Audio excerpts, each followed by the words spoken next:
इस मेढक के पेट में क्या है जो हिल रहा है? और आप ये जानते हैं कि एक स्पाइडर पानी में जाकर अपना शिकार करता है और एक चींटी जो अकेले ही एक कॉलोनी पर कब्जा कर लेती है। और आखिर ऑक्सीमीटर कैसे पता लगाता है कि हमारी बॉडी में कितना ऑक्सीजन है, वो भी बिना हमारी ब्लड सैंपल के।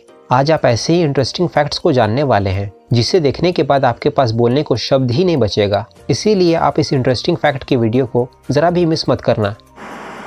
नंबर 10, आपने तो ये देखा ही होगा कि स्पाइडर अपने जाल में कीड़ों को फंसाकर उनका शिकार करता है, लेकिन आपने ये कभी नहीं सोचा होगा कि कोई स्पाइडर पानी में जाकर भी शिकार कर सकता है। और ये बात आपको झूठ लग रही होगी मिलियोडोलोमिडीज ट्राइटन स्पाइडर से, जो कि यूएसए में पाया जाता है। असल में ये स्पाइडर किसी भी फिश का शिकार करने के लिए पानी के ऊपर अपने लेग्स को स्प्रेड करके कुछ इस तरीके से बैठ जाता है। और अब आप ये सोच रहे होंगे कि आखिर ये डूबता क्यों नहीं है, तो बता दूं, ये स्पाइडर अपना टोटल वेट को अपनी 8 लेग्स में टोटली डिस्ट्रीब्यूट कर देता है और वाटर टेंशन को टूटने नहीं देता और पानी के ऊपर आराम से फ्लोट कर पाता है। और जब ये शिकार करता है तो ये पानी के ऊपर अपने लेग्स को स्प्रेड करके तैरता है। और इस स्पाइडर के पैरों में हजारों ऐसे रिसेप्टर्स हैं जो पानी से आने वाली छोटी से छोटी हलचल को भी पता लगाने में स्पाइडर की मदद करता है। जब कोई भी फिश स्पाइडर के पास पहुंचती है तो इसकी यही रिसेप्टर्स उस फिश की एग्जैक्ट लोकेशन स्पाइडर को बता देती है और स्पाइडर अपने लेग्स को बंद करके उस फिश को जकड़ लेता है और उस फिश को पैरालाइज करने वाली वेनम इंजेक्ट कर देता है और स्पाइडर उसे पानी से बाहर लाकर पेट पूजा कर लेता है।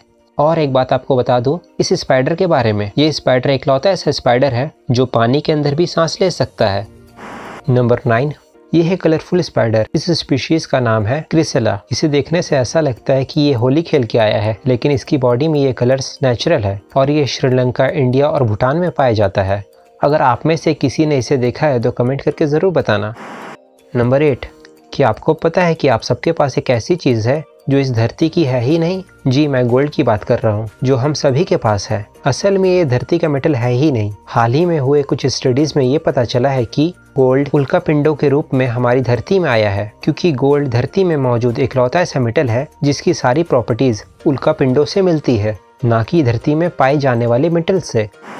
नंबर 7, इस पेंडेमिक में सबसे ज़्यादा हेल्प करने वाली चीज़ डॉक्टर्स के लिए जो थी वो थी ऑक्सीमीटर, जो कि बहुत जल्द ये पता लगा लेता है कि हमारी बॉडी में ऑक्सीजन की लेवल कितनी है। लेकिन इतनी छोटी सी चीज़ हमारी बॉडी में ऑक्सीजन का लेवल बता देता है, वो भी बिना हमारे ब्लड सैंपल के, और वो भी बिल्कुल सही। तो चलिए जानते हैं इनके बारे में। किसी भी पल्स ऑक्सीमीटर में 2 तरीके के सेंसर का इस्तेमाल किया जाता है, पहला लाइट एमिटिंग डायोड और दूसरा लाइट रिसीविंग डायोड। लेकिन सबसे खास बात यह है कि लाइट एमिटिंग डायोड 2 तरीके के लाइट को प्रोड्यूस करता है। पहली रेड लाइट जो आंखों से दिखाई देती है और दूसरी इंफ्रारेड लाइट जो आंखों से दिखाई नहीं देती है। तो जब कोई भी इंसान अपनी उंगली को इस डिवाइस में डालता है तो लाइट एमिटिंग डायोड उसके ऊपर रेड लाइट और इंफ्रारेड लाइट को डालना शुरू कर देता है। जब उस इंसान की बॉडी में ऑक्सीजन लेवल नॉर्मल होता है तो उसकी उंगली से रेड लाइट पास हो जाती है, लेकिन जो इंफ्रारेड लाइट होती है वो ऑक्सीजन के प्रेजेंट होने के चलते पास नहीं हो पाती है।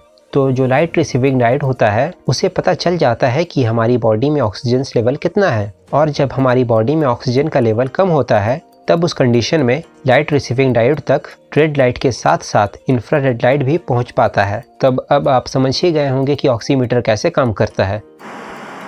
नंबर 6, आखिर इस फ्रॉग के पेट में क्या हिल रहा है? चलिए जानते हैं इसके बारे में। हम सब ने फ्रॉग देखा है, लेकिन आप सब ने इस फ्रॉग के बारे में आज तक नहीं सुना होगा। मिलिए डार्विन फ्रॉग से। ये फ्रॉग अपने एक्स को एनिमीज से बचाने के लिए उसे खा लेता है। जी हाँ, मेल डार्विन फ्रॉग को जब भी अपने एक्स को एनिमीज से बचाना होता है तो वो उनको अपने वोकल कॉर्ड के पास एक पाउच में निगल लेता है और स्टोर कर देता है, जहाँ पर वो एग फर्टिलाइज होते रहते हैं। और जब उन एग्स से फ्रॉग्स बाहर निकल जाते हैं तब ये फ्रॉग उनको अपने उस बैग से बाहर निकाल देता है। तो चलिए देखते हैं आखिर ये अपने बेबीज को कैसे निकालता है।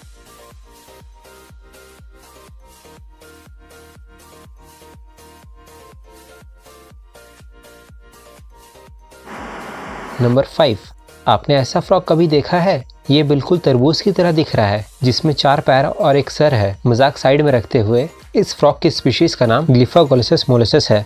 इसके यंग वंस तो नॉर्मल ही दिखते हैं, लेकिन जो बड़े होते हैं वो एकदम गोल मटोल दिखते हैं, तरबूज की तरह।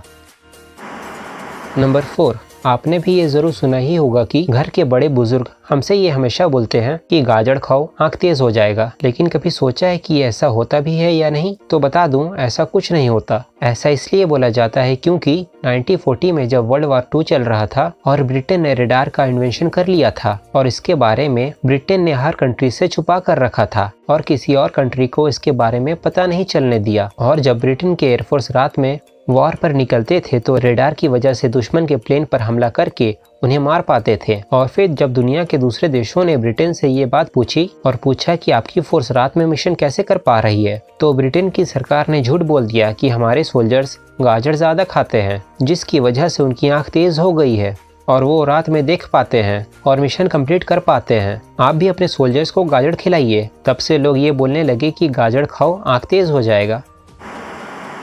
नंबर 3, आपको तो ये पता ही होगा कि हर ऑफिसर्स का ड्रेस अलग अलग होता है, लेकिन जब आप हॉस्पिटल गए होंगे तो ये तो ज़रूर नोटिस किए होंगे कि सारे डॉक्टर और नर्सेस व्हाइट कलर का कोट ही पहनते हैं। लेकिन वो व्हाइट कोट ही क्यों पहनते हैं? तो बता दूं, हॉस्पिटल में बहुत सारे फ्लूइड और केमिकल्स होते हैं जो मेडिकल पर्पस में यूज़ किए जाते हैं, जो काम करते हुए डॉक्टर्स के कपड़ों पर गिर सकते हैं। अगर कोई और कलर का ड्रेस होगा तो शायद वो फ्लूइड उस पर ना दिखे, लेकिन व्हाइट ही ऐसा कलर है जिस पर कोई भी केमिकल और फ्लूइड आसानी से नजर आ जाएंगे। और व्हाइट कलर शांति और क्लीननेस का भी प्रतीक है, जो डॉक्टर के मोटिव को साफ दर्शाता है।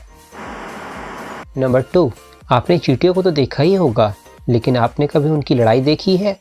आखिर वो लड़ते कैसे हैं? तो बता दूं, चींटी भी ठीक उसी तरीके से लड़ती है जिस तरीके से बड़े बड़े राज्य युद्ध लड़ा करते थे, जहां पे पहले दोनों कॉलोनीज की सैनिक चींटियां लड़ती हैं और उसके बाद जिस कॉलोनीज की सैनिक चींटियां जीत जाती है उसकी रानी चींटी आके सामने वाली एनिमीज की रानी चींटी को मार देती है और जीत जाती है और उसकी कॉलोनी पर कब्जा कर लेती है। लेकिन इंटरेस्टिंग बात तो ये है कि एक ऐसे चींटी की स्पीशीज है जिसकी रानी चींटी अकेले ही किसी भी चींटियों की कॉलोनीज में कब्जा कर लेती है, वो भी थोड़ी सी दिमाग लगाने से। ये चींटियां हेड हंटर के नाम से जानी जाती है और इनकी जो रानी होती है वो दूसरी चींटियों की कॉलोनीज के पास जाकर उनकी एक सैनिक चींटी को अकेले में मार देती है और उसके शरीर से जो लिक्विड निकलता है उसे खुद पर लगा लेती है, जिसके बाद एनिमीज एंट को ये लगता है कि उसकी ही कॉलोनीज के किसी एंट ने उसे मारा है। और फिर हेड हंटर एंट उस कॉलोनी में घुस करके उस कॉलोनी की रानी चींटी को ढूंढने लगती है और जब उसे ढूंढ लेती है तो उसे छुपके से मार देती है और फिर उसकी बॉडी से जो लिक्विड निकलता है उसे खुद पर लगा लेती है। तो जो रानी चींटी का सेंट होता है वो हेड हंटर एंट के ऊपर लग जाता है और सारी चींटियां उसे ही अपनी रानी मानने लगती है। और उसके बाद ये हेड हंटर एंट उस मरी हुई चींटी का सर को अपने कॉलोनीज में ले जाकर अपने सैनिक चींटियों को दिखा देती है, जिससे सैनिक चींटियां ये समझ जाती है कि उसकी रानी ने कॉलोनीज पर कब्जा कर लिया। इस हेड हंटर एंट के लिए एक लाइक तो बनती है। नंबर 1, मिलिए पांडा एंट से। ये बिल्कुल ही पांडा के जैसा दिखता है, लेकिन इनकी खूबसूरती पर धोखा मत खाइएगा। इन्हें काऊ किलर भी कहा जाता है क्योंकि ये काऊ और बड़े से बड़ा जानवर को भी मार सकता है। इनके डंक मारे जाने के बाद किसी की भी रात की नींद उड़ सकती है। इनका डंक बहुत खतरनाक होता है। ये अर्जेंटीना, मकाओ और यूएसए में पाई जाती है। वीडियो अच्छी लगी हो तो इस वीडियो को लाइक कर देना और सब्सक्राइब करके उस बगल वाले बेल आइकन को क्लिक करना मत भूलिएगा। तो मिलते हैं अगली वीडियो में, तब तक के लिए टाटा बाय बाय।